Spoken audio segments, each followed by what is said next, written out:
Ang parcel dumating na! Hello YouTube people! Ito na naman po niyo abang lingkod sa Sitang Craftsman. At kung bago lang po sa ating mga video, don't forget to like, share, comment, and subscribe.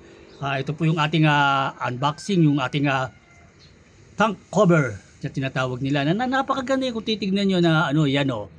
Tank cover universal, tank cover pang 125, 155, Barako, pwede sa Supremo, pwede sa TMX, at pwede sa Rusi, at Skygo, at Euro. Ito po ay tank cover yan na napaka-useful po niyan sa ating mga motor, lalong-lalo na kung ang ating motor ay wala pa po yung gas-gas yung kanyang tank. Ito po yung magsisilbing protective shield, parang gano'n yan eh. Paprotektahan po niya yung ating gas tank from gas-gas, dumi, rush, ganyan, tsaka sa kumbaga yung hindi natin inaasahan na mangyayari. Mapatungan, kumbaga matalsikan ng kung ano man na substance. At least ito, masasabi natin na isa po sa magpoprotekta sa kanya, na ito po yung design na pinili natin na napakasimple lang. At mamayang konti ay makikita nyo po kung paano po na ilalagay yan, i-actual natin yan. At ang material na ginamit po nila ay talagang masasabi natin na maganda, yung katulad yung kulay black po yan, ang po yan eh, D12 na tinatawag nila na upholstery na D12 na makapal.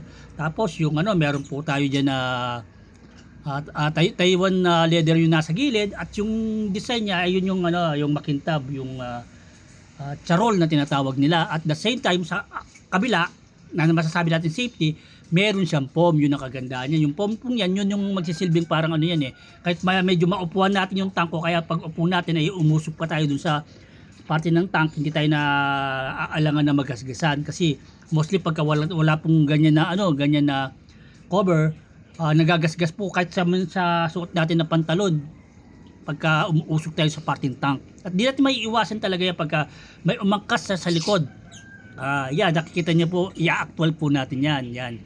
Nakalagay na yan. Meron po siyang cord na pagtatalian. Kaya parang plug and play na tinatawag yan. Napaka-simple lang po ng procedure kung paano natin po siya may ilalagay. Pero siyempre, hindi po natin mailalagay ng ganyan yan kung hindi natin tatanggalin ng upuan. Obligado po tayo magtanggal ng upuan yan. Kasi yayakap po siya doon sa buong, masasabi natin buong tank. Ayan o, nakikita nyo kung ina-actual ko ng ganyan. Gawan natin ng paraan kung makakuha natin ng kahit di magtanggal ng upuan, pero not possible.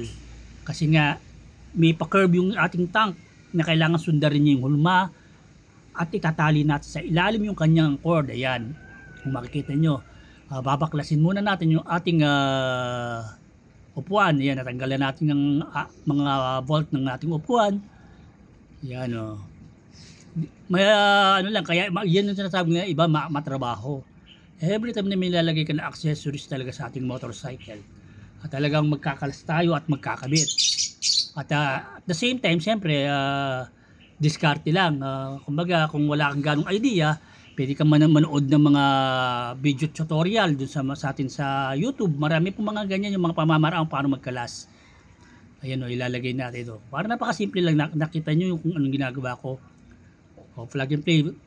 Tapos itatali mo dun kung saan yung parting medyo nakatago, dun mo siya itatali. Para pagka inipit mo na siya ng bangko, yung kanyang cord hindi ganong nakikita sa hindi ganong visible. O kaya yung pinagtalian, hindi rito yung ribbon. Kasi re-ribbon mo siya para pagka gusto mo na siyang tanggalin uli, tatanggalin lang yung pagka-ribbon ng ating pagkatali. Yan.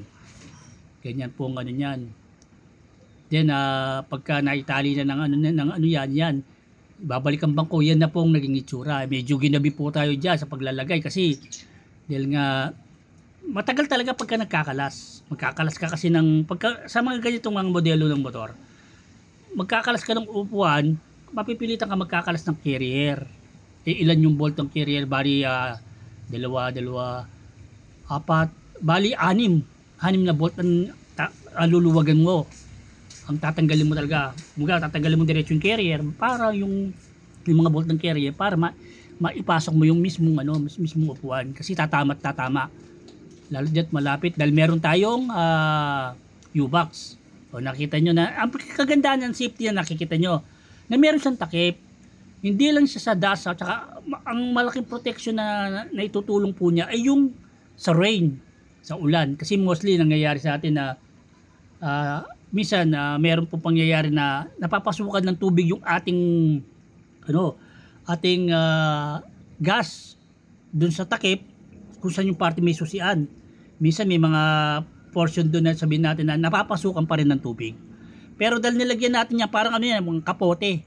Diba? Pag raincoat, pag naglagay ka ng raincoat, talagang no chance for rain to come in, kumbaga, di ba? Kaya yan, safety. At hindi pa, kagandahan po yung stylish. Grab 1 na. I hope nakatulong itong ating unboxing review sa may mga motorcycle. At kung bago lang kayo sa ating mga video, don't forget to like, share, comment, and subscribe to Ethan Craftsman. Lagi pong tandaan ang paalala niyong abang lingkod na si Ethan Craftsman. Enjoy, keep safe, and lots of God bless. Bye-bye.